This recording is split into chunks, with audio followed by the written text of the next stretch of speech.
నమస్తే, welcome to D news. నేను మీ ఆదిలక్ష్మి. బులెటిన్లో ముందుగా హెడ్లైన్స్. ఒంగోలు నియోజకవర్గంలో వర్చువల్గా నిర్వహించనున్న మహానాడును విజయవంతం చేయాలని పిలుపునిచ్చిన ఎమ్మెల్యే దామచల్ల జనార్దన్. పార్టీ కార్యాలయంలో టీడీపీ విస్తృత స్థాయి సమావేశం. ఉమ్మడి ప్రకాశం జిల్లా జనసేన కమిటీ రద్దు చేస్తూ ప్రకటించిన అధినేత పవన్ కళ్యాణ్. వర్గపోరు రచ్చకెక్కడంతో రద్దు నిర్ణయం తీసుకున్న అధినేత. బెంగాల్లో రౌడీలకు తెలుగు సినిమా అంకుశం ట్రీట్మెంట్ ప్రారంభం. డ్రాయర్లు, బనియన్లపై రోడ్ల మీద పరుగులు పెట్టిస్తున్న పోలీసులు. ఈ నెల 27, 28 తేదీల్లో ఒంగోలు నియోజకవర్గ పరిధిలోని 12 క్లస్టర్లలో నిర్వహించనున్న మహానాడును విజయవంతం చేయాలని ఎమ్మెల్యే దామచల్ల జనార్దన్ పిలుపునిచ్చారు. గుంటూరు రోడ్లోని పార్టీ కార్యాలయంలో ఒంగోలు నియోజకవర్గ టీడీపీ విస్తృత స్థాయి సమావేశం నిర్వహించారు. 2 రోజుల పాటు ఎల్ఈడి స్క్రీన్ల ద్వారా క్లస్టర్ స్థాయిలో ప్రత్యక్ష ప్రసారం నిర్వహించనున్నట్టు తెలిపారు. ప్రతి ఒక్కరూ తమ సభ్యత్వ కార్డుతో పాల్గొని మై టీడీపీ యాప్ ద్వారా హాజరు నమోదు చేసుకోవాలని అన్నారు. రాష్ట్ర అభివృద్ధికి అడ్డంకులు సృష్టిస్తున్న ప్రతిపక్షాల కుట్రలను ప్రజలకు వివరించాలని అన్నారు. టీడీపీ చరిత్ర, ఎన్టీఆర్ ఆశయాలు, పార్టీ సిద్ధాంతాలను యువతకు తెలియజేసేలా ప్రత్యేక ప్రజెంటేషన్ నిర్వహించాలని సూచించారు. మాజీ మేయర్ గంగాడ సుజాత, నాయకులు కామేపల్లి శ్రీనివాసరావు, ఆర్ వెంకట్రావు, వైవి సుబ్బారావు, శశికాంత్ భూషణ్ తదితరులు పాల్గొన్నారు. గంగాడ సుజాత గారిని మాట్లాడవలసిందిగా గురించి ప్రతి సంవత్సరం కూడా మనకి 1 సంవత్సరానికి ఒకసారి వచ్చే పండుగ ఇది తెలుగుదేశం పార్టీ పండుగ. తెలుగుదేశం పార్టీ పండుగ అనగానే అన్న ఎన్టీ రామారావు గారు పార్టీ వ్యవస్థాపకులు, ఆయన పుట్టినరోజు సందర్భంగా మనము మహానాడు అనగానే తెలుగు వాళ్ళ పండుగగా దానికి అనేక కార్యక్రమాలు, కొన్ని వేల మంది తెలుగుదేశం పార్టీ కుటుంబ సభ్యులు అందరూ కూడా కలిసి ఒక దగ్గర చేసుకునే పండుగ ఈ మహానాడు అని చెప్పి కూడా నేను తెలియజేస్తున్నా. కాబట్టి ఈ రోజులే పరిస్థితుల్లో మన ప్రధానమంత్రి గారు పిలుపునిచ్చారు. ఇప్పుడుండే ఇంధనం ధర కానీ, లేకపోతే వచ్చే ఇబ్బందులు కానీ, ఇవన్నీ కూడా చూసుకొని ఎకానమీగా ఉండండి, ఎకానమీ చేయకపోతే ఇబ్బందులు వస్తాయని చెప్పేసి ఆయన చెప్పిన తర్వాత మన ప్రీతం నాయుడు, చంద్రబాబు నాయుడు గారు కానీ, లోకేష్ గారు కానీ, వీళ్ళందరూ కూడా పోలింగ్లో ఎవరైతే సభ్యులు ఉన్నారో అందరూ పెద్దలు, సీనియర్లంతా కూడా మాట్లాడుకొని మనం డిజిటల్గా పెట్టుకుంటే బాగుంటుందని చెప్పేసి ఈరోజు డిజిటల్గా అన్ని ప్రాంతాల్లో మన రాష్ట్రం అంతా కూడా డిజిటల్గా చేస్తే ఖర్చు తగ్గుతుంది, అదేవిధంగా ట్రాన్స్పోర్ట్ ఉండదు, ఇవన్నీ కూడా పెట్టి మనకు డిజిటల్గా పెట్టడం జరిగిందని చెప్పి తెలియజేస్తున్నా. దానికి యాక్చువల్గా నెల్లూరులో పెడతామని చెప్పేసి నెల్లూరులో ల్యాండ్ చూశారు, ల్యాండ్ అంతా సవరణ చేశారు. ల్యాండ్కి తర్వాత 2 రోజుల లోపల ఆ షెడ్ ఏర్పాట్లు చేసే టైంలో మనకి ప్రధానమంత్రి గారు ఇచ్చిన పిలుపు మేరకు ఈరోజు డిజిటల్గా పెట్టాలని చెప్పేసి ఒక నిర్ణయాలు తీసుకోవడం జరిగిందని చెప్పి నేను తెలియజేస్తా ఉన్నాను. కూడా అందుబాటులో ఉంటుంది.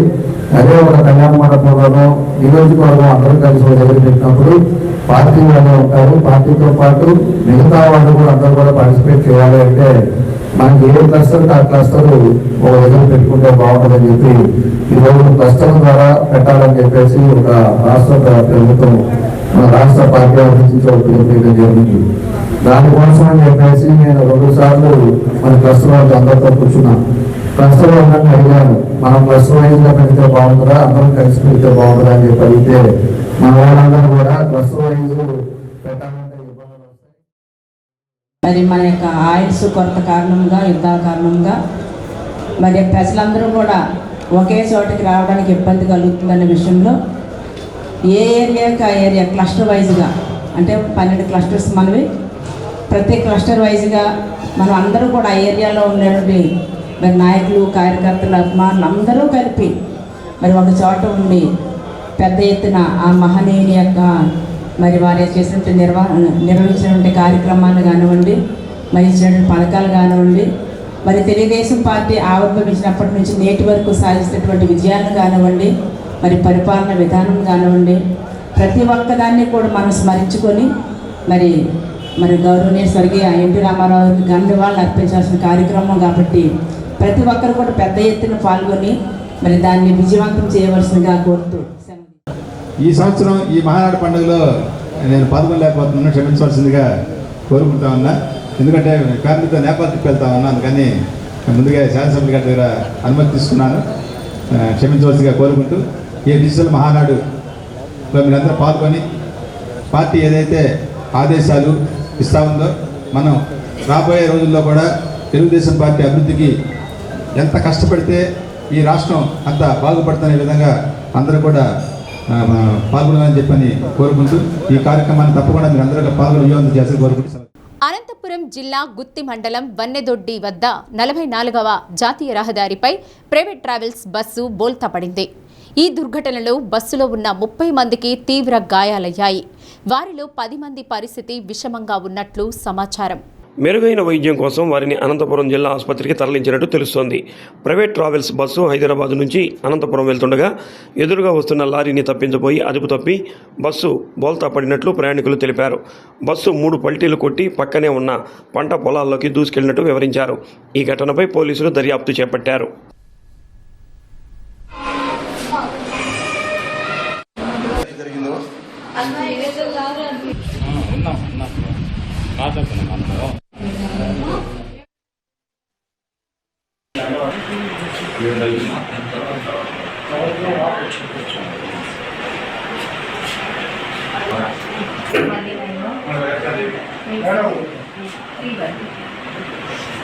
కేంద్ర ఎన్నికల సంఘం ఆదేశాల మేరకు జూన్ 5 నుండి జూలై 14వ తేదీ వరకు స్పెషల్ ఇంటెన్సివ్ రివిజన్ సర్ కార్యక్రమం మొదలవుతోందని డిఆర్ఓ శ్రీధర్ రెడ్డి తెలిపారు. ప్రకాశం భవనంలో రాజకీయ పార్టీల ప్రతినిధులతో సమావేశం నిర్వహించారు.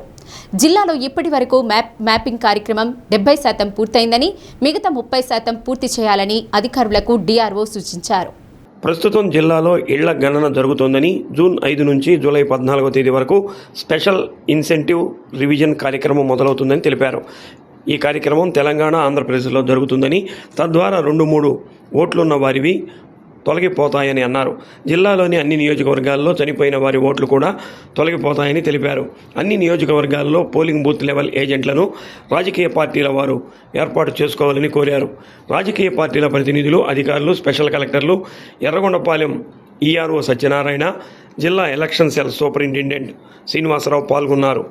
తమిళనాడు నుంచి వచ్చారు. ఇప్పుడు సపోజ్ మీరు ఉంటుంది, మా బియ్యం పట్టుకొని నువ్వు తమిళ్లో లాక్కొని వాడికి 2025కి 2002 వాటికి మేము వైసీపీకి ఇచ్చేవాళ్ళం. కాపీ ఏం చేయలేరు. ఒక బియ్యం అని ఎవడు ఒక ఊరు నుంచి వచ్చే ఎంప్లాయీ ఇలా వచ్చిన దాంట్లో పైన క్లియర్ గా ఉందండి. ఎలక్టర్ నేమ్, ఎపిక్, అడ్రస్ ఈ ఫామ్ ప్రింటెడ్ వస్తుంది పేరుతో, ఫోటో అవుతుంది. 2 సెట్లు మాకు వస్తే బియ్యం తీసుకొచ్చి మా ఇంట్లో ఇచ్చాడకుండా మేమేం చేయాలి చెప్పండి. ఒకటి మీ దగ్గర పెట్టుకొని బూత్ అయితే అంబల్లో అయితే ఒక 1200 లోపు ఉంటాయి. మీరు 30 days ఇస్తున్నారు. సపోజ్ ఒక 10 ఏళ్ళ దానికి వెళ్ళినట్టయితే మినిమం 50 ఓట్లు వస్తాయి, 40 ఓట్లు వస్తాయి. ఇంటికి 4 ఉంటారు. ఉమ్మడి ప్రకాశం జిల్లాలోని జనసేన పార్టీ నాయకుల మధ్య లోపించిన సఖ్యత, పార్టీ నియమాలను ఉల్లంఘిస్తూ వ్యవహరిస్తున్న తీరుపై జనసేన పార్టీ అధ్యక్షులు పవన్ కళ్యాణ్ తీవ్ర ఆగ్రహం వ్యక్తం చేశారు. పార్టీ ఉమ్మడి ప్రకాశం జిల్లా కమిటీని రద్దు చేస్తూ నిర్ణయం తీసుకున్నారు. పార్టీ జిల్లా అధ్యక్షుడు షేక్ రియాజ్తో సహా జిల్లా కార్యవర్గ సభ్యులతో కూడిన కమిటీ రద్దు తక్షణం అమల్లోకి వస్తుందన్నారు. క్రమశిక్షణ ఉల్లంఘిస్తూ పార్టీ నియమాలను దాటిన వారందరి నుంచి వివరణ తీసుకోవాలని కేంద్ర కార్యాలయాన్ని పవన్ కళ్యాణ్ ఆదేశించారు. పార్టీ విధానాలకు భిన్నంగా వ్యవహరించే వారిపై క్రమశిక్షణ చర్యలు తప్పవని హెచ్చరించారు. ఉమ్మడి ప్రకాశం జిల్లాలో క్రియాశీలంగా ఉన్న 20 మంది, 30 మంది 500 సమస్యలు తెచ్చిపెడుతున్నారు. నేను ఏదైనా నిర్ణయం తీసుకుంటే పార్టీ శ్రేయస్సును, కూటమి ధర్మాన్ని దృష్టిలో ఉంచుకుని తీసుకుంటాను. అలాంటిది మీరు కొత్త వారిని రానియకుండా వర్గాలుగా పార్టీని పలచన చేస్తున్నారని మండిపడ్డారు. ఉమ్మడి ప్రకాశం జిల్లాకు కొత్త కమిటీని నియమించే వరకు జిల్లా పార్టీ వ్యవహారాలను కేంద్ర కార్యాలయం పర్యవేక్షిస్తుందని స్పష్టం చేశారు. ప్రకాశం జిల్లా ఎంటైర్ జనసేన కార్యవర్గాన్ని సస్పెండ్ చేశాను ఈ రోజున. దేనికో చెప్తాను. ఉన్న 25 మందికి 54 గొడవలు ఉన్నాయి. ఎవరిని రానివ్వరు. ఇంకోటి వీళ్ళు చేస్తుంటే వీళ్ళు రైట్ అంటారు. నాకు అన్ని కూర్చొని మొత్తం నేను కూర్చొని సాల్వ్ చేసుకున్నాను అందరూ చెప్పి అఫీషియల్గా ఈ రోజున ప్రకాశం జిల్లా జనసేన కార్యవర్గాన్ని మొత్తం సస్పెండ్ చేశాను. ఇది మీకు ఎందుకు చెప్తున్నానంటే ఇది I'm very clear cut on taking the party forward in the way I want. నేను ఏదన్నా చేశానంటే నేను కింద నలిగి వచ్చాను, గుర్తుపెట్టుకోండి. 30 ఏళ్లు వామపక్షాల హయాంలోనూ 15 సంవత్సరాలు మమతా బెనర్జీ హయాంలోనూ రాజకీయ నేతల అండదండలతో రాక్షసులుగా చెలరేగిన గూండాలను సీఎం సువేందు అధికారి మార్క్ ట్రీట్మెంట్ బెంగాల్లో కొనసాగుతోంది. ఎన్కౌంటర్ స్పెషలిస్టుగా పేరున్న అజయ్ పాల్ శర్మను యూపీ నుంచి ప్రత్యేక డిప్యూటేషన్పై పశ్చిమ బెంగాల్కు తెచ్చిన తర్వాత నేరస్తుల పట్ల పోలీసులు కఠిన వైఖరి అవలంబిస్తున్నారు.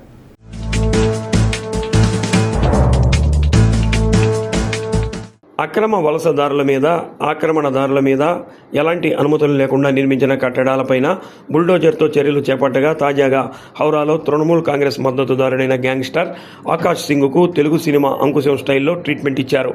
ఆకాష్ సింగ్ 2021లో పోలీసులపై ఘోరంగా కాల్పులకు తెగబడ్డాడు. పలు హత్య, దోపిడీ, దాడుల కేసుల్లో ఆకాష్ సింగ్ నిందితుడిగా ఉన్నాడు. టీఎంసీ హయాంలో ఇతని పట్ల పోలీసులు ఉదాసీన వైఖరి అవలంబించడంతో అధికార అండతో చెలరిగిపోయాడు. సీనియర్ ఐపీఎస్ అధికారి అజయ్ పాల్ శర్మ పర్యవేక్షణలో ఆకాష్ సింగ్పై ఉన్న కేసుల రీకన్స్ట్రక్షన్ కోసం బెంగాల్ పోలీసులు హౌరాలోని అతని నివాసంలో అదుపులోనికి తీసుకుని డ్రాయర్, బనియన్ మీద హౌరా వీధుల్లో తిప్పారు. రౌడీలకు, గుండాలకు బెంగాల్ పోలీస్ సింహస్వప్నంగా మారిందన్న సంకేతాన్ని ఇచ్చారు. ఇప్పుడు ఈ వార్త సామాజిక మాధ్యమాల్లో భారీగా హల్చల్ చేస్తుంది. ఈ చర్యలు తృణమూల్ అండతో చెలరేగిన రౌడీలు, గుండాలు, ముఠా నాయకులకు వెన్నులో వణుకు పుట్టిస్తుండగా సామాన్య ప్రజలు, వ్యాపారులు సీఎం సువేందు అధికారిని అభినందిస్తున్నారు.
స్వయం సహాయక సంఘాల్లోని ప్రతి మహిళ ఒక వ్యాపారవేత్తగా తయారు కావాలని డిఆర్డీఏ వెలుగు ప్రాజెక్టు డైరెక్టర్ నారాయణ తెలిపారు. రూట్ సెట్లో సిఆర్పీలుగా శిక్షణ పొందిన వారికి ఎల్డీఎం రమేష్తో కలిసి సర్టిఫికేట్లు అందజేశారు. సిఆర్పీలుగా శిక్షణ పొందిన ప్రతి ఒక్కరూ వ్యాపారవేత్తలుగా మారి మీతో పాటు మరికొంతమందికి స్ఫూర్తిగా ఉండేలా వారిని కూడా తయారు చేయాలన్నారు. స్వయం సహాయక సంఘాల మహిళలకు రుణాలు అవసరం ఉంటే సీసీలను, ఏపీఎంలను సంప్రదించాలని తెలిపారు. బ్యాంకుతో పాటు సెర్ఫ్ ద్వారా అనేక విభాగాలలో రుణ సదుపాయం అందజేస్తున్నామని అన్నారు. ఎక్కడ తక్కువ వడ్డీ ఉంటుందో అక్కడ రుణ సదుపాయం కల్పించడం జరుగుతుందని అన్నారు. రుణాలు తీసుకోవడమే కాకుండా ప్రతి ఒక్కరూ వ్యాపారవేత్తగా మారాలని అన్నారు. స్వయం సహాయక సంఘాల మహిళలు సిఆర్పి శిక్షణ పొంది సర్టిఫికేట్ పొందినందుకు ఎల్డీఎం రమేష్ అభినందనలు తెలిపారు. స్వయం సహాయక సంఘాల మహిళలకు ప్రభుత్వం ఇచ్చే పథకాలు ముందుగా మీకే ఇవ్వడం జరుగుతుందని అన్నారు. తీసుకున్న రుణాలను గృహ అవసరాల కోసం కాకుండా వ్యాపారవేత్తలుగా మారేందుకు వినియోగించుకోవాలని అన్నారు. డిపిఎం రజనీకాంత్, ఏపీఎం సుబ్బారావు, రూట్ సెట్ శిక్షకులు బాపూజీ తదితరులు పాల్గొన్నారు.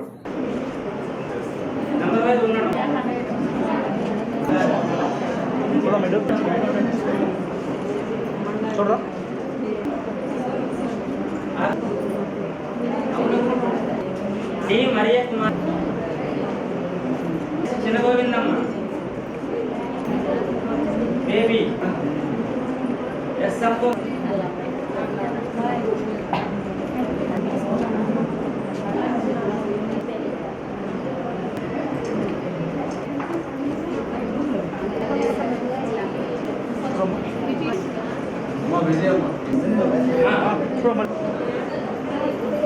మా స్పందన ఈ మనీషా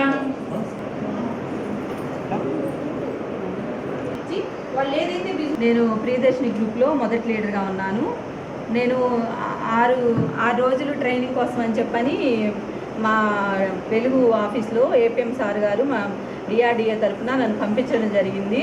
ఈ 6 రోజుల్లో నేను చాలా నేర్చుకున్నాను సార్. మరి సిఆర్పిగా అసలు ఏంటి నా పాత్ర అనేది ఇక్కడ వచ్చిన తర్వాత సార్ వాళ్ళతో నేను నేర్చుకోవడం జరిగింది. వాళ్ళు చెప్పడము ఫస్ట్ ఆఫ్ ఆల్ అయితే అది ఫస్ట్ స్టార్టింగ్కే మన కమ్యూనికేషన్ స్కిల్స్ గురించి కూడా చెప్పారు సార్. మరి పర్సనాలిటీ డెవలప్మెంట్ గురించి మనము ఆ కమ్యూనిటీలోకి వెళ్ళినప్పుడు ఎలాగా మనం ఉండాలి, అలాగే అట్ ది సేమ్ టైం మన ఇంట్లో ఎలా ఉంటాం, బయటికి వెళ్తే కూడా అలా ఉంటాం అనేది సార్ వాళ్ళు మంచిగా చెప్పడం జరిగింది. అది కూడా ఒక పార్టే. అయితే ఇంకోటి ఏంటంటే లోన్స్ అంటే సిఆర్పిగా యాజ్ ఏ సిఆర్పిగా నేను వెళ్ళినప్పుడు గ్రూప్స్ దగ్గరికి వెళ్ళినప్పుడు ఎలాగ వాళ్ళతో ఇంటరాక్ట్ అవ్వాలి, వాళ్ళతో ఎలా మాట్లాడాలి, బిజినెస్ గురించి మెయిన్ ప్రతి ఇంట్లో ఒక మహిళా పారిశ్రామికవేత్త ఉండాలని చెప్పని కాన్సెప్ట్ కాబట్టి వచ్చాము. ట్రైనింగ్ 6 రోజులు బాగా జరిగింది. అన్నీ చాలా నేర్చుకున్నాము. మేము ఈ ఎంటర్ప్రెన్యూర్గా ఒకరిని ఎలా క్రియేట్ చేయాలి, ఏంటి వాళ్ళని ఎలాగా గెయిన్ చేయాలి, వాళ్ళకి ఎలా వ్యాపారం ఎలా చేయాలి అనేది నేను చెప్పాలి. అండ్ మేము ఇక్కడికి వచ్చి చాలా టైప్స్ ఆఫ్ లోన్స్ గురించి నేర్చుకున్నాము. అట్లా లోన్స్ వాళ్ళకి ఏ విధంగా ఉపయోగపడతాయి ఏంటి అనేది. మేము లోన్స్ అనేది డైరెక్ట్గా బ్యాంక్ వెళ్ళేది అండ్ మేమై క్రియేట్ చేసుకునే లోన్స్ అన్నీ చాలా నేర్చుకున్నాము. బాబుజీ సార్ కూడా నమస్కారం. నేను 15 సంవత్సరాల నుంచి గ్రూప్లో లీడర్గా ఉన్నాను. మేము ఒక గ్రూప్ 10 మందిని కలిసి నెలకి 200 జమ చేసి 2 సంవత్సరాలు కట్టాక మాకు లోన్ ఇచ్చారు. ఆ లోన్ తీర్చాక మళ్ళీ ఇలా లోన్ తీసుకోవటమే. కానీ ఈ ముద్రా లోన్ అనేది ప్రధానమంత్రి గారు టీవీలో యాడ్ చెప్తే విన్నామే, కానీ అసలు ముద్రా లోన్ అంటే ఏమిటి, అది ఎందుకు ఉపయోగపడుతుంది, దానికి అర్హులు ఎవరనే విషయం ఏమీ తెలీదు. ఇక్కడికి వచ్చిన తర్వాత ఈ సార్ గారి వల్ల అన్నీ తెలిసింది. ముద్రా లోన్ అంటే ఏమిటి, దానిలో రకాలు ఏమిటి, దానికి ఎవరు ఎలిజిబుల్, దాన్ని ఎలా తీసుకోవాలి, దాన్ని వాడుకొని ఎంతమంది ఎంటర్ప్రైనర్గా తయారయ్యారు అనే విషయాలన్నీ ఉదాహరణలతో సహా మనకు బాగా వివరించారు. అలాంటి ట్రైనింగ్ బ్యూటీషియన్కి సంబంధించింది కానీ, కొట్టగొడుగులకు సంబంధించినటువంటి కానీ రకరకాలైనటువంటి ఇందాక మీరు అడిగిన ఒకరు అడిగారు, క్యాండిల్ అగరబత్తీలు అనేది కూడా అడుగున్నారు. కాబట్టి అలాంటి వాటిని కూడా మేము బ్యాచ్ అయితే మేము ఒకరిద్దరి కోసం అనేది ఎవరైనా వీళ్ళు కానీ మేము కానీ ఎవరైనా కానీ ఒకరిద్దరి కోసం చేయలేము. కనీసం ఒక 30 మంది కానీ మీరు బ్యాచ్గా తయారైతే మీరు ప్రపోజ్ చేసినటువంటి వాడు కానీ మీలో ఉన్నటువంటి వాడు కానీ ఎవరైనా పర్లేదు ఒక 30 మంది తయారైతే ఒక మహిళా వ్యాపారవేత్తగా ఏ విధంగా తయారవ్వాలి అనేది ప్రధాన ఉద్దేశంగా ట్రైనింగ్ అయ్యాం. సో మీరు ఆ విధంగా రెడీ అయిన తర్వాత అంటే వ్యాపారవేత్త మీరు అయిన తర్వాత మీ ద్వారా సో ఎంతమంది కుదిరితే అంతమందికి మీ ద్వారా ఓరియంటేషన్ ఇచ్చి వాళ్ళని కూడా మొబిలైజ్ చేయాలని మొదటి ఉద్దేశం. రెండవ ఉద్దేశం వచ్చేసి మీకు లోన్లు అవసరమైతే మీరు ఏదైనా యాక్టివిటీ చేయాలనుకుంటే మీకు ఏదన్నా లోన్ అవసరమైనా అది బ్యాంకు లోన్ కానీ రిమైనింగ్ స్త్రీని కానీ ఏది అవసరమైనా కూడా మొదటిగా మీరు కలవాల్సింది మీ లోకల్గా ఉన్న మీ సీసీలో మీ ఏపీఎం. సో ఏపీఎంలు సీసీలు మాత్రం కలిస్తే వాళ్ళు మీ అవసరాలను వాళ్ళు గుర్తించి అంటే మీకు ఎటువంటి టైప్ ఆఫ్ నీడ్ ఉందో వాళ్ళు తెలుసుకొని మీకు ఎక్కడ మీ అవసరం తీరుతుంది అంటే తక్కువ వడ్డీ ఉన్న లోన్స్ ఎక్కడ ఉన్నాయి అని వాళ్ళు మిమ్మల్ని గైడ్ చేస్తారు. అంటే డైరెక్ట్గా బ్యాంకుకి వెళ్ళి బ్యాంక్ మేనేజర్ గారిని అడిగినా కూడా బహుశా బ్యాంక్ మేనేజర్ గారు కొన్నిసార్లు చేయలేకపోవచ్చు. సో అంటే బ్యాంక్ మేనేజర్ గారికి ఒక లోన్తో వాళ్ళ నెల లోన్ ఉంటుంది, మన ముద్రా లోన్ 2 ఉంటాయి. సో మన దగ్గర లోకరక్షణ కోసం వేదాలను కాపాడుకోవాల్సిన బాధ్యత ప్రతి ఒక్క కుటుంబంపై ఉందని కంచి కామకోటి పీఠాధిపతి శ్రీ విజయేంద్ర సరస్వతి స్వామి అన్నారు. ప్రతి కుటుంబం నుంచి ఒక విద్యార్థిని వేద అధ్యయనం కోసం పంపించాలని పిలుపునిచ్చారు. ఆహారం, ఆచారం, అలంకారం లాంటి సదాచారాలను ఉపనయనం అనంతరం నుంచి అవలంబించేందుకు ఇంటిలోని మహిళలు, పెద్దలు సహకరించాలని అన్నారు. నిత్య కర్మానుష్ఠానం, అగ్ని ఉపాసన, వేదాధ్యయనం ద్వారా లోకరక్షణ జరుగుతుందని అన్నారు. ఈ మార్గాన్ని అనుసరించే వారికి కంచి కామాక్షి అమ్మవారి, చంద్రమౌళీశ్వర స్వామివారి దివ్య ఆశీస్సులు లభిస్తాయని వివరించారు. ఆదరణ, ఆసక్తి, ఆచారము అన్నీ కలిసి దీనికి ఉండే వేదాధ్యయనం పరంపరలో వస్తున్న కుటుంబాలు సకాలంలో ఉపనయనం చేసి అష్టమే వర్షే బ్రాహ్మణం ఉపనయీత అని ఉపనయనము చేసి నిత్య కర్మానుష్ఠానము, అగ్ని ఉపాసన చేస్తూ శ్రియమిచ్చే ధృతాసనాత్ అని ఆ అగ్ని ఉపాసన చేస్తూ ఈ వేదాధ్యయన పరంపర ఉత్తరోత్తరం అందరి సహకారంతో, అంటే ఇంటిలో ఉండే ఆడవాళ్ళు, పెద్దవాళ్ళు అందరూ కూడా ప్రోత్సహించాలి. వేదాధ్యయనాన్ని, సశాస్త్రీయమైన అనుష్ఠాన పద్ధతుల్ని, ఆహారము, ఆచారము, అలంకారము అన్నిటినీ కూడా ప్రోత్సహిస్తూ భక్తులందరూ కూడా దీనికి విరాళం ఇవ్వటము, సమర్థన అంటే మంచి అనుకూల ప్రవర్తనగా ఉండి ఆ వేదం ద్వారా ఈ లోకాన్ని కాపాడి అందరికీ శ్రేయస్సు కలగాలని కంచి కామాక్షమ్మ వారిని, శ్రీ చంద్రమౌళీశ్వర స్వామి వారిని సర్ కార్యక్రమంపై క్షేత్రస్థాయిలో వైసీపీ బూత్ ఏజెంట్లు, కార్యకర్తలు అప్రమత్తంగా వ్యవహరించి ఓటర్ల జాబితా రూపకల్పనలో కీలక పాత్ర పోషించాలని ఒంగోలు అసెంబ్లీ సమన్వయకర్త చుండూరి రవిబాబు సూచించారు. జిల్లా పార్టీ కార్యాలయంలో నియోజకవర్గ బూత్ ఏజెంట్లు, నాయకులతో సమావేశం నిర్వహించారు. సమావేశానికి బూత్ విభాగం రాష్ట్ర అధ్యక్షులు సుధాకర్ రెడ్డి అధ్యక్షత వహించారు. సర్ కార్యక్రమంలో భాగంగా గ్రామాల్లో, పట్టణాల్లో, వార్డుల్లో ఓటర్ల జాబితా ప్రక్షాళన ఉంటుందని అన్నారు. వైసీపీ సానుభూతి పరుల ఓట్లు తొలగించే అవకాశాలు ఎక్కువగా ఉన్న నేపథ్యంలో బూత్ ఏజెంట్లు అప్రమత్తంగా వ్యవహరించాలని సూచించారు. పార్లమెంటు పరిశీలకులు బత్తుల బ్రహ్మానందరెడ్డి, రమణారెడ్డి, వెంకటేశ్వరరెడ్డి, పాలడుగు రాజీవ్, కఠారి శంకర్, కుప్పం ప్రసాద్, లంకపోతు అంజిరెడ్డి, మన్నే శ్రీనివాసరావు, క్రాంతికుమార్ తదితరులు పాల్గొన్నారు.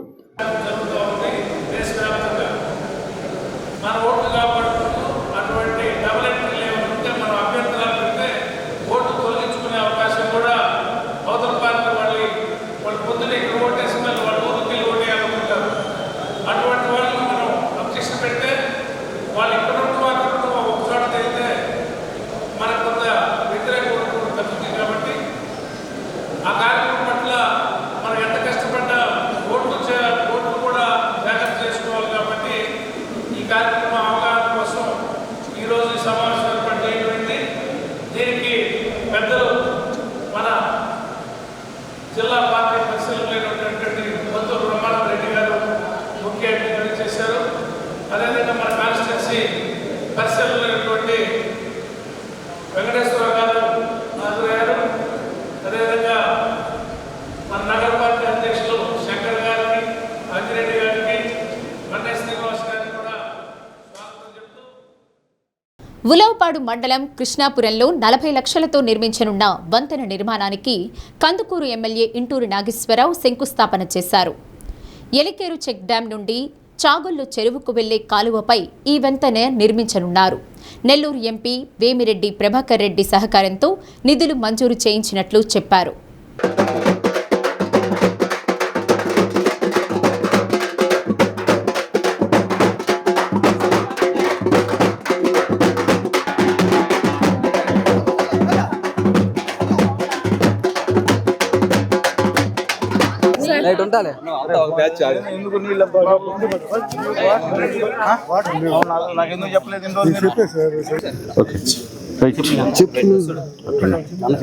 గ్రామంలో అన్ని సౌకర్యాల కల్పనకు కృషి చేస్తున్నామని తెలిపారు.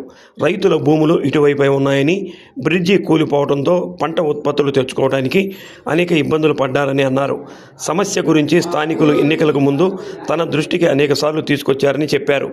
జేఈ సీతారామయ్య, టీడీపీ గ్రామ అధ్యక్షుడు చక్రవర్తుల విజయకుమార్, నాయకులు హనుమంతరావు, శేషయ్య, పోతురాజు, ప్రసాద్, మస్తాన్, జేఈ సీతారామయ్య తదితరులు పాల్గొన్నారు. ఈ 2 సంవత్సరాల కాలంలో అన్ని గ్రామాల్లో మౌలిక వస్తువులు డెవలప్ ఏ విధంగా జరుగుతూ ఉన్నాయో మీరు అందరూ కూడా చూస్తూ ఉన్నారు.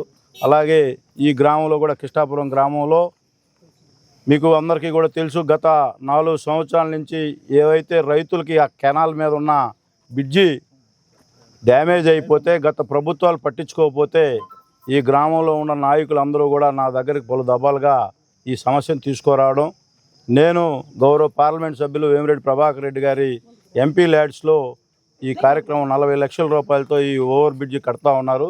దీనివలన ఈ చెరువు కింద ఏదైతే రైతులు ఉన్నారో అందరికీ కూడా ఒక మంచి కార్యక్రమం చేసినందుకు గౌరవ ఎంపీ గారికి, సహకరించిన గౌరవ ఎంపీ గారికి, అలాగే రాష్ట్ర ముఖ్యమంత్రి గారి ఆలోచన విధానం మీకు అందరికి కూడా తెలుసు. అంత ప్రభుత్వంలో ఎంపీలు ఉన్నారు, ఎమ్మెల్యేలు ఉన్నారు, కానీ ఎంపీ ల్యాడ్స్ ఎక్కడ ఖర్చు పెట్టే ఊరికి తెలియదు. ఈరోజు ఈ కూటమి ప్రభుత్వం వచ్చిన తర్వాత రైతులకు కానీ రైతు కూలీలకు కానీ ఎక్కడ అవసరం ఉందో అక్కడే రైతుల అవసరాలు కానీ గ్రామాల మౌలిక వస్తువులకు కానీ ఈ కూటమి ప్రభుత్వం కట్టుబడి ఉందనే దానికి నిదర్శనమే ఈ బ్రిడ్జి అని చెప్పి మరి అందరూ కూడా గమనించాలి. ఏ ప్రభుత్వం అయితే ప్రజలకు మంచి పని చేస్తూ ఉంది, ఏ ప్రభుత్వం అయితే ప్రజలను దోసుకొని తినిందో మీ అందరికి కూడా తెలుసు. మీరు అందరూ కూడా విఘ్నులైన ప్రజలందరూ కూడా ఈ రాష్ట్రం కోసం 7-10 వయసులో రాష్ట్ర ముఖ్యమంత్రి, అలాగే మన భవిష్యత్తు నాయకుడు లోకేష్ బాబు గారు ఈ రాష్ట్రం కోసం ఏ విధంగా కష్టపడతా ఉన్నాడో మనందరం కూడా వాళ్ళకి సహాయ సహకారాలు అందించిన మనకు మేలు చేసే వాళ్ళని ఎప్పుడూ కూడా మర్చిపోకూడదని చెప్పి ఈ సందర్భంగా తెలియజేసుకుంటూ, ఎర్రగొండపాలెంలో ఎరువులు, పురుగు మందుల దుకాణాలపై వ్యవసాయ శాఖ అధికారులు ఆకస్మిక తనిఖీలు నిర్వహించారు. కలుపు మందు వినియోగం వల్ల మనుషులు ఆరోగ్యానికి తీవ్ర హాని కలుగుతోందని, ప్రాణాంతక ప్రమాదాలకు కూడా దారితీసే అవకాశం ఉందని నిపుణులు హెచ్చరిస్తున్నారన్నారు.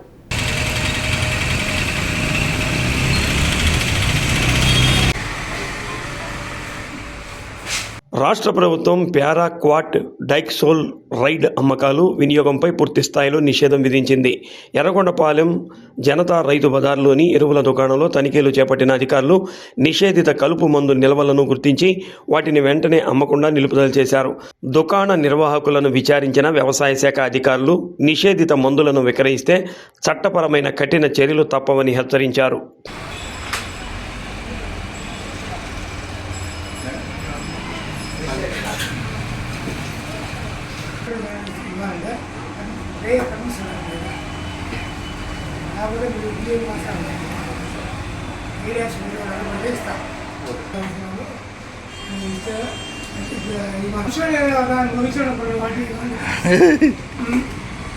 మజ్జిగను లస్సీ తెప్పించుకోండి.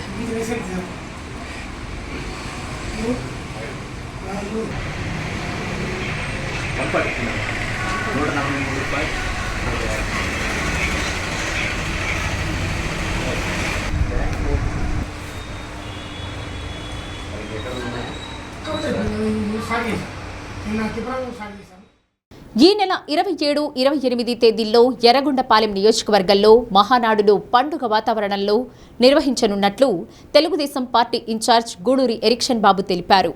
టీడీపీ అధిష్టానం వర్చువల్ విధానంలో నిర్వహిస్తున్న నేపథ్యంలో అందుకు సంబంధించిన కార్యక్రమ ఏర్పాట్లను పరిశీలించి నాయకులు, కార్యకర్తలతో సమావేశం నిర్వహించారు. నియోజకవర్గంలోని మొత్తం 11 క్లస్టర్లలో ప్రత్యేక భారీ స్క్రీన్లను ఏర్పాటు చేసి మహానాడు కార్యక్రమాలను ప్రత్యక్ష ప్రసారం చేయనున్నట్టు తెలిపారు. రాష్ట్ర స్థాయిలో నిర్వహించే మహానాడుకు ఏమాత్రం తగ్గకుండా అన్ని వసతులతో ఏర్పాటు చేస్తున్నామని చెప్పారు.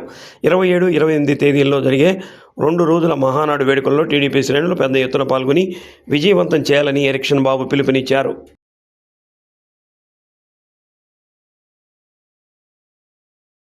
మహానాడు కార్యక్రమానికి ఎర్రగొండపాలెం నియోజకవర్గ పరిధిలో ఉన్నటువంటి 11 క్లస్టర్లకు సంబంధించినటువంటి ప్రదేశాలను కూడా విజిట్ చేయటం జరిగింది. ప్రియతమ ముఖ్యమంత్రి శ్రీ నారా చంద్రబాబు నాయుడు గారు, అదేవిధంగా యువ నాయకులు నారా లోకేష్ గారి యొక్క సారథ్యంలో ప్రతి సంవత్సరం మహానాడు కార్యక్రమాన్ని ఒక పండగ వాతావరణంలో లక్షలాది మందితోటి జరుపుకునేటటువంటి పరిస్థితి. కానీ ఈ సంవత్సరం ఒక ప్రత్యేకమైనటువంటి పరిస్థితుల్లో మహానాడుని క్లస్టర్ స్థాయిలో జరుపుకోవాలని తెలుగుదేశం పార్టీ నిర్ణయించిన తర్వాత మేమందరం కూడా, తెలుగుదేశం పార్టీ కార్యకర్తలు అందరం కూడా క్లస్టర్ స్థాయిలో ఆ ప్రాంతాలను గుర్తించి 27, 28 తారీఖున మరి తెలుగుదేశం పార్టీ వ్యవస్థాపక అధ్యక్షులు కీర్తిశేషులు స్వర్గీయ నందమూరి తారక రామారావు గారి యొక్క జన్మదినాన్ని ఘనంగా క్లస్టర్ స్థాయిలో జరుపుకోవాలని మేమందరం కూడా అనుకుంటా ఉన్నాం. మంచి స్పందన వస్తూ ఉంది. ఎందుకంటే క్లస్టర్ స్థాయిలు అంటే ఒక 10 పంచాయతీలకు సంబంధించినటువంటి క్లస్టర్ అది. ఆ 10 పంచాయతీలకు సంబంధించినటువంటి తెలుగుదేశం పార్టీ క్రియాశీలక సభ్యులు, అదేవిధంగా క్లస్టర్ ఇన్ఛార్జ్, యూనిట్, అదేవిధంగా బూత్ మరియు గ్రామ పార్టీ క్రియాశీలక సభ్యులందరూ కూడా ఒక చోట కూర్చొని ఒక పండగలాగా మరి చాలా దగ్గరగా మహానాడుని స్క్రీన్ మీద మరి వీక్షించేటటువంటి సౌకర్యం మేము కల్పిస్తూ ఉన్నాం. కాబట్టి ఖచ్చితంగా ఎర్రగొండపాలెం నియోజకవర్గంలో 11 క్లస్టర్లో అన్ని వసతులతోటి ఏదైతే మహానాడు రాష్ట్రంలో జరిగేటటువంటి ఆ యొక్క ప్రాంతం అక్కడ జరిగేటటువంటి అన్ని మరి మౌలిక సదుపాయాలను కూడా మేము ఇక్కడ కల్పిస్తూ ఉన్నాం. మరి తెలుగుదేశం పార్టీ కార్యకర్తలు 2 రోజులు అనేక రకాల వసతులు, మంచినీటి సౌకర్యం కానీ. త్రిపురాంతకం మండలంలో ఒక్కసారిగా మారిన వాతావరణం ప్రజలను భయాందోళనకు గురిచేస్తుంది. మేడపై గ్రామ పరిధిలో అకస్మాత్తుగా ఈదురుగాలులు వీచి ఉరుములు మెరుపులతో వర్షం కురుస్తుంది. బలమైన ఈదురుగాలుల దెబ్బకు మేడపై టోల్ ప్లాజా పైకప్పు పూర్తిగా ఎగిరిపడి కుప్పకూలింది. టోల్ గేట్ పైకప్పుకు అమర్చిన రేకులు గాల్లోకి ఎగిరిపోయి సుమారు 100 మీటర్ల దూరంలో పడిపోయాయి. ఈ ఘటనతో టోల్ ప్లాజా ప్రాంతం అంతా భయానక వాతావరణం ఏర్పడింది. ఆ సమయంలో అక్కడ ఉన్న ప్రజలు ప్రాణభయంతో పరుగులు తీశారు. ఆ సమయంలో టోల్ ప్లాజా వద్ద వాహనాల రాకపోకలు లేకపోవడంతో పెను ప్రమాదం తప్పింది. ఒకవేళ వాహనాలు ఉన్నట్లయితే భారీ ప్రాణ నష్టం జరిగే అవకాశం ఉండేదని స్థానికులు ఆందోళన వ్యక్తం చేస్తున్నారు. త్రిపురాంతకం మండల వ్యాప్తంగా ఈదురుగాలులు, వర్షాల కారణంగా పంటలకు కొంతమేర నష్టం వాటిల్లినట్లు సమాచారం. అనుకోని ప్రకృతి వైపరీత్యాలతో ప్రజలు ఇబ్బందులు పడకుండా ప్రభుత్వం తగిన చర్యలు తీసుకోవాలని స్థానికులు కోరుతున్నారు.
బులెటిన్ ముగించే ముందు హెడ్లైన్స్.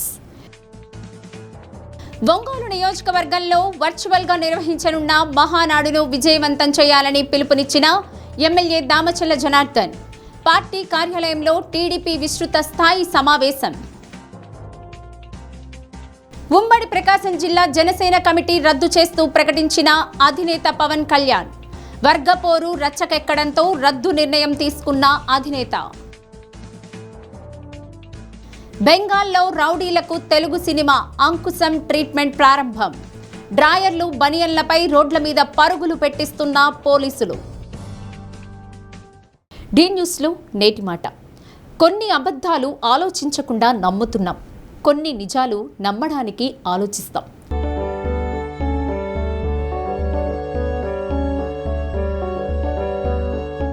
డి న్యూస్ ఇంతటితో సమాప్తం. నమస్కారం.